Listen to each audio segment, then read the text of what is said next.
Marami talaga naghamon sa akin. Taga Ilonggo. Pero isa lang masasabi ko sa inyo. Ha? Hindi nyo ako kaya.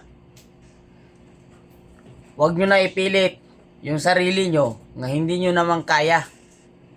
Baka mapahiya kayo. Hanggang hype lang kayo. Hanggang salita lang kayo. Kahit 10 lang kayo. Kahit ako mag-isa, hindi nyo ako kakayanin. Sa totoo lang. Malabo nyo ako matatalo. Tapos pinagmayabang nyo nga malakas kayo. Negros Occidental, malakas ba yan? Hanggang salita lang nga kayo eh. Kahit sino sa inyo papalagan ko. Ha? Yung mga vlogger nga naghamon-hamon sa akin. Nga feeling sikat, feeling magaling. Hindi naman kayo magaling. Sa mga boxing, larangan ng mga boxing, mahina pa kayo. Sa totoo lang. Tapos pinagmalaki nyo pa. Nga takot ako sa inyo.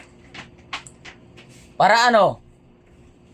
Para sabihin ng mga followers nyo nga matapang kayo? Mandirigma kayo? Hindi ba kayo nahiya? Si Boy Tato pa hinamo nyo? Ha? Paano kaya kung papalagan ko kayo? Ano kaya reaction nyo? Matutuwa ba kayo? Puro kayo nga social media, mahina naman mga loob nyo. Pag nandun na sa laban, yak-yak, lulod-luhod. Kasi hindi pa patol sa akin. Sayang lang yung kwan ko, yung pamasahe ko, kung pupunta pa ako dyan sa inyo, kung lalabanan ko kayo. Mapapahiya talaga kayo. Kung ako kalabanin nyo. Kahit 10 kayo, ako lang mag-isa, bigyan nyo ako ng tip.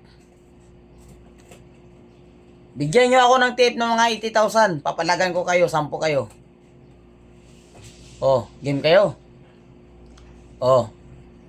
'Di ba? Hindi kayo makapalag. Kahit 10 kayo, hindi kayo makapalag, Boy Tato. Kasi puro lang kasi kayo salita. Wala kayo sa gawa. Aminin nyo man o sa hindi. Kahit baliktarin pa yung mundo. Hindi nyo ako makakaya. Oh, maniwala kayo sa hindi. Hindi nyo ako kaya, sa totoo lang. Puro kasi kayo nga social media. Mga piling kayo sikat. Kala nyo kung sino kayo. Pero kung papalagan ko, oh, ano reaction nyo? Magtatago. Magbakasyon. Oh, tapos, sabihin may sakit, may lagnat. Iduwag ka pala eh.